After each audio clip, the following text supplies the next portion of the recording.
sa pagpapatuloy ng harapang nominasyon sa loob ng bahay. Ay,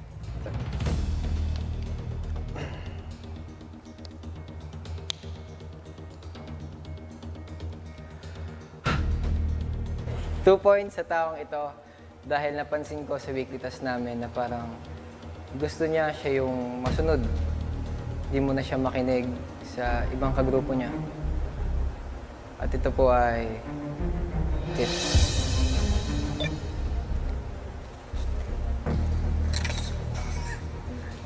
Ilang ko yung ano ko. 1 point para sa taong ito na napansin ko lang na naging masyadong emosyonal. Pag sumakto sa weekly task na may iniisip na tayong weekly task, para sa akin is magiging dalawa yung iniisip imbis na yung weekly task. At ito ay para kay Gab. Wow!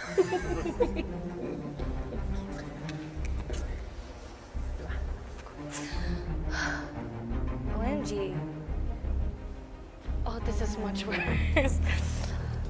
2 points to this person kasi although I struggle to join conversations, I really have done my best and I feel as though my favoritism dito sa bahay and I feel as though that we should have equal time for all of us to get to know each other. And that's Luke. Hindi na ako mag-a-apologize sa love you.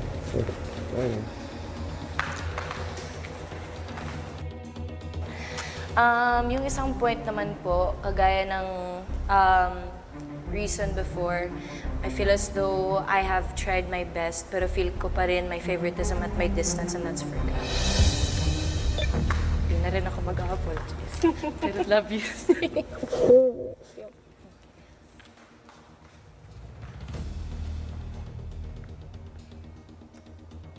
And love you all, guys. Bibigyan ko pong 2 points po para sa taong ito. Dahil po, there are times sa umaga, pag mag-shower call ay medyo matagal-tagal po siya. And it's consuming the time of the other housemates who are willing to take a bath as well and are still waiting on the outside. And that is Kuya Luke po. Kuya Luke, love you. Love you. Respect. Okay.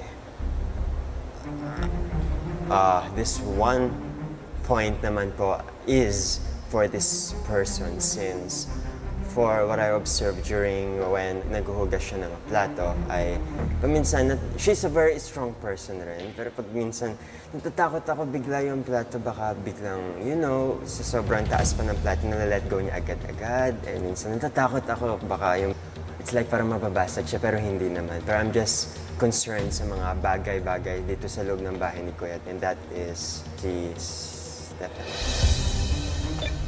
I give you respect. Nagugas ka pero.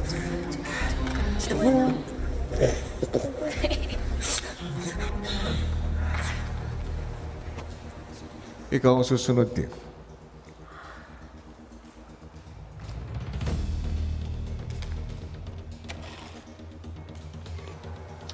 Binibigay ko tong 2 points na to para sa taong to. For the reason na sometimes too much lang yung sinasabi niya. Okay lang naman mag-advise, pero siguro intindihin muna kung anong nafe-feel ng tao, then give advice. And this 2 points goes to Islam. Love you.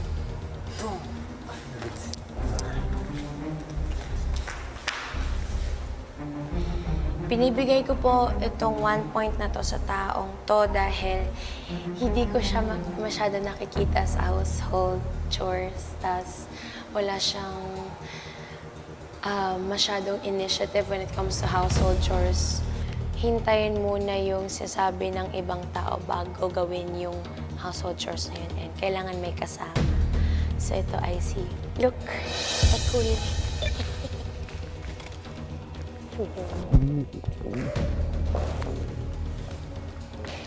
At ikaw na, Gab.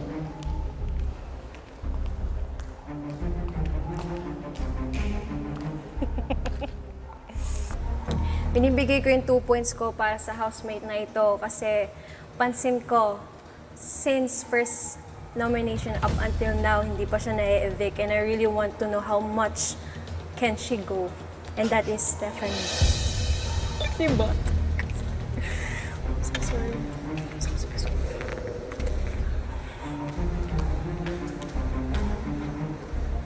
Itong 1 point naman to, ibibigay ko sa housemate na ito kasi dati close kami. Wala lang, na-miss ko lang siya. Pero parang nung nag-start yung 4th weekly, tas parang nag-drift apart kami. Close dati pero ngayon di na. Feeling ko naging distant lang kami. At siya ay si Dustin. Wow. Sorry. All good, go.